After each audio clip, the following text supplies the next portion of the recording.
I wanted to start off by sharing my life in pictures and really how I got to this point. So, this is a video I've been wanting to create for some time now, and I decided, hey, let me just take my own advice and post it. And I figured while I'm practicing making more cool stuff for you to watch, maybe I'll get better at it, and then maybe more people will start watching. So, I wanted to start off by going all the way back to when I was in college. Anyone who knows me knows that I played baseball, and that's really all I cared about for a long time in my life. And the reason the story starts here is because this is the first time that I realized that my life path might be a little bit different from everyone else. I noticed all my friends were getting these business degrees, accounting, finance, marketing, and even at 19 years old, I thought, man, that's really not something that I can see myself doing long term. So, if we go back just a few years before, I actually hurt my shoulder my senior year of high school. I tore my rotator cuff. I went to physical therapy for it. I had a really good experience with a physical therapist and got back to playing and just kind of totally forgot about physical therapy for a few years. But then my junior year of college comes around and I have to start thinking about what I'm going to declare for my major. I knew I didn't want to do one of those business degrees. So I thought, hey, that physical therapy thing was kind of cool. And I kind of just decided maybe I'll take that path. So I ended up getting a degree in biology. I ended up kind of setting myself up for that pre medicine track. I got accepted to PT school in San Diego, and off to the races we were. I had a really awesome experience living in San Diego for a few years, getting a chance to kind of experience that California living. But the schooling was way harder than I expected. I kind of just assumed that PT school was going to be about learning some exercises and some things that I already knew a lot about. But it was way harder than I thought. I ended up making it through the next 3 years of PT school there, barely passing my board exam. The magic number to pass was 600. I passed with a 609.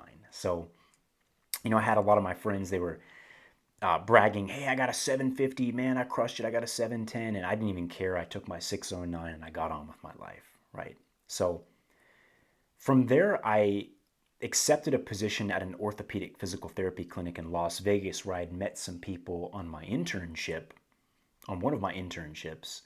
And I pretty much just accepted the offer right away. Didn't even give it much thought because I was just so excited about the idea of collecting a paycheck for the first time in 3 years. So I've shared this before with some of my friends and family that those first few months when I moved out to Las Vegas to start that job, they were truly some of the happiest times of my life because I had finally gotten past that huge roadblock in my life that was my education. And I can now start focusing on just building my own life and building my own career. So, that first couple months working at this job, I met some amazing friends. I worked with some dream clients. I had an opportunity to actually work with some of my childhood idols, which was unbelievable. And everything was going great for about 3 months. Because after about 3 months, I was already starting to think about what my next big challenge was going to be, my next big adventure. And I realized looking back at this that I've always been trying to max out all these areas of my life. And that process of maxing out my life involves me taking on new challenges and kind of beating myself up as I go. So in 2017 now, that's the year, and I start to notice a lot of people on social media talking about a lot of the things that I knew about. They were talking about the things that I was interested in, and I noticed some people were making a lot of money from it. So this was super appealing to me, and it sounded like it might need to be my next adventure, kind of leveraging my skills online to, help more people. And it all really started one Saturday morning. I took out my computer and I literally Googled, how do you build a website? And that kind of got me on this path that's been really full of dead ends, forks in the road, a lot of wins, a lot of losses. But it really got me on this path that I'm on now. And a few days after that famous Google search, I literally co founded my first company with my brother, Athletic. And we had our sights set on doing, mostly just strength and conditioning for athletes and, didn't really know what the long term vision there was going to be. We just know we wanted to do something. So I came up with the name Athletic. We described our ideal client as athletic. And we said, well, why don't we name the company Athletic and swap the TIC for TEK in our last name? We thought it was super clever. Filed for an LLC. Next thing you know, we're in business. So within that first year, man, we really had no idea what we were doing. I spent 6 months building a website. I spent another 3 months building a program. But we actually, by the end of that first year, we ended up selling around 100 programs. And I think that early success was super important for me to really give me the confidence to continue doing this and to continue learning more and to continue seeking more knowledge on how people were doing this at a higher level. So we kind of roll into 2018. I kind of decided to double down on this online business thing and leverage my skills as a therapist into another company that I created, the Mobility Manifesto. It was another company that I co founded with another partner. And we were kind of doing like online mobility training programs, really kind of focusing on people with hips and shoulder problems. And it was just kind of a no brainer for me to leverage my skill set as a therapist into another company online. So it's 2018. I'm dabbling into these two online businesses. I have my full time job, which is a full time job. I'm really, really busy, probably 50, 55 hours a week, realistically. And I also was now taking on some in person clients doing home visits all over Las Vegas. So, needless to say, this was an extremely busy time. And looking back on it, I realized that I was kind of trying to do all these things as an experiment. And I didn't really believe fully in any of them. So I was kind of trying to hedge my bets and hoping that one of these things would really take off. By the middle of 2019, I decided, hey, I am ready to quit my full-time job and go all in on some of these other, opportunities that I was seeking. So I quit my job. I had a whole bunch of people telling me, Dale, are you sure you want to do that? Are you sure? You worked your whole life to get here. Are you sure you want to throw it all away? And I just said, yeah, man, like I'm ready to move on. So I ended up quitting the job.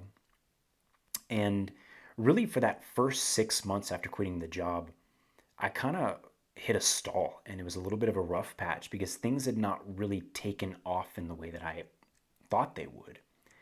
And my biggest thing that kept me going was my ego inside me telling me, don't give people the opportunity to say I told you so, right? Because there was so many people who said, "Are you sure you want to do this?" I did not want to give them that satisfaction. So my drive was really to kind of prove them wrong at this point, right? So by the mid to end of 2019, like I said, everything had kind of hit a stall. The online businesses were bringing in maybe a couple $1,000 a month total. And I was picking up the rest of my bills by doing these in person visits all over Las Vegas. And I created this elaborate budgeting system for myself to keep myself on track, keep my head above water, still paying my bills.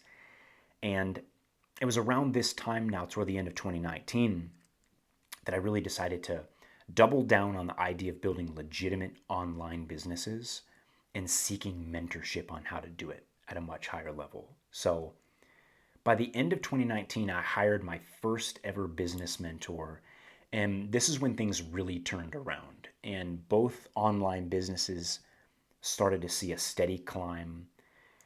At the end of 2019, Athletic also made a connection with some people in Atlanta, and we were able to kind of leverage that business into a little bit more of an in-person element as well, working exclusively with baseball players. So that laid a really strong foundation there. Then a couple months into 2020, we all know what happened. We had that global pandemic. And this is actually when I saw the first really big explosion with the online stuff. We had just hired the mentor, and then now within a couple months, things had really taken off. And I think part of this is because during the pandemic, people just started getting more and more confident with seeking out professional services online. Things are really starting to look up, but then at the end of the summer in 2020, my family dealt with the sudden loss of my dad, and it kind of sent some things for me spinning into like all different directions. And we kind of just hit another stalling point there as I was dealing with so many different things. but I think my dad would be proud to see how we really just kept trying to take small steps forward while we were grieving his loss. By the end of 2021, then, is when I decided to rebrand the Mobility Manifesto to Therex. I picked up some new business mentors. I saw some really huge growth in the business there. And I'm proud to say that that company has now helped 1,500 people in 25 countries. So that definitely was a huge step forward. In 2022, at the beginning of the year, we actually signed a lease on a 10,000 square foot facility for Athletic. And that was a dream come true for us because we had really been kind of grinding out some of that in person work and the online work for years now. And I have a screenshot saved in my phone from 2018 of a baseball facility that I thought would be such a dream come true if we could have one like that for ourselves. So we'd made that dream come true in 2022. We signed a lease. And really, for the last 18 months now, I've just been focusing on growing those businesses and really pouring into the people who we've brought along with us, the people who have supported us along the way. So, in the process of making this video and really looking back on the last 10 years, I realized I've had a lot of experiences and I've had a lot of challenges, a lot of struggles. And maybe what I realized more than anything is that these challenges and these struggles are a part of my life, they're a part of my story. And it was my choice to take it on in the first place. I did these things because I was compelled by it. Kind of in the same way now that I feel compelled to share some of these stories and experiences with you. So I'm interested in helping the people who are just a step or two behind me through the experiences that I've had in my life. And if you've made it this far, thanks for watching the video and stay tuned because I probably have a lot more to share with you and I'm looking forward to doing so. So again, thanks for being here. Thanks for listening to what I have to say, and we'll see you next time.